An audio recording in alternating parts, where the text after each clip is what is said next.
ಏನು ಇವತ್ತಿನ ದಿವಸ ನಮ್ಮ ಶಾಸಕರು ಎಲ್ಲ ಮೃತದೇಹಗಳಿಗೆ ಇಲ್ಲಿಂದ ಭೇಟಿ ಆದ ತಕ್ಷಣ ಇಲ್ಲಿಂದ ಅಲ್ಲಿಗೆ ಭೇಟಿ ಕೊಟ್ಟು ಅಲ್ಲಿ ಮೃತದೇಹಗಳಿಗೆ ರಾತ್ರಿ ಹಗಲು ಅಲ್ಲೇ ಕಾತ್ಕೊಂಡು ನಮ್ಮ ಕೋಲಾರದಲ್ಲಿ ಡಿ ಸಿ ಆಗಿರ್ತಕ್ಕಂಥ ನಮ್ಮ ನಾರಾಯಣ ಸಾಹೇಬರು ಇರ್ಬೋದು, ಅಲ್ಲಿ SP ಅಧಿಕಾರಿಗಳಿರ್ಬೋದು, ಅವ್ರ ಜೊತೆಗೂಡಿ ಆದಷ್ಟು ಬೇಗ ಮೃತದೇಹಗಳನ್ನು ಕಳಿಸಿಕೊಟ್ಟಿದ್ದಕ್ಕೆ ಅವ್ರಿಗೂ ಸಹ ಧನ್ಯವಾದಗಳು ತಲುಪಿಸ್ತೀನಿ.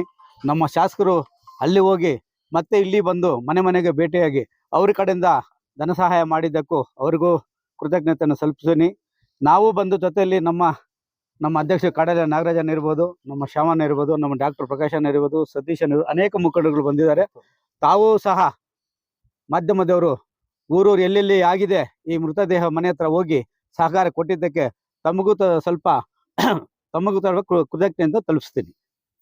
ಆದರೂ ಈ ಮೃತದೇಹಗಳಿಗೆ ಕಾರಣ ನಮ್ಮ ಶಾಸಕರು ಹೇಳಿದ್ರು, ಸರ್ಕಾರನೂ ಇದೆ, ಜೊತೆಯಲ್ಲಿ ಕರ್ಕೊಂಡು ಹೋಗಿದ ನಮ್ಮ ಟೀಚರ್ಗಳು ಬೇಜವಾಬ್ದಾರಿ ಕೆಲಸದಿಂದ ಆ ಮೃತದೇಹಗಳು ಹಿಂಗಾಗಿದೆ. ಆದರೂ ಆಗಬಾರ್ದಾಗಿತ್ತು ಈ ಘಟನೆ.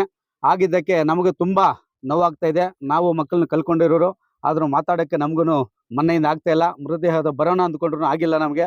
ನಾವು ಈ ಘಟನೆ ನೋಡಿದ್ದೀವಿ, ಅನುಭವಿಸ್ತಾ ಇದ್ವಿ. ಅವ್ರ ತಂದೆ ತಾಯಿಗೂ ಒಳ್ಳೇದು ಬಯಸಲಿ ಅಂತ ದೇವ್ರನ್ನೂ ಪ್ರಾರ್ಥನೆ ಮಾಡ್ತಾ ಇದ್ವಿ.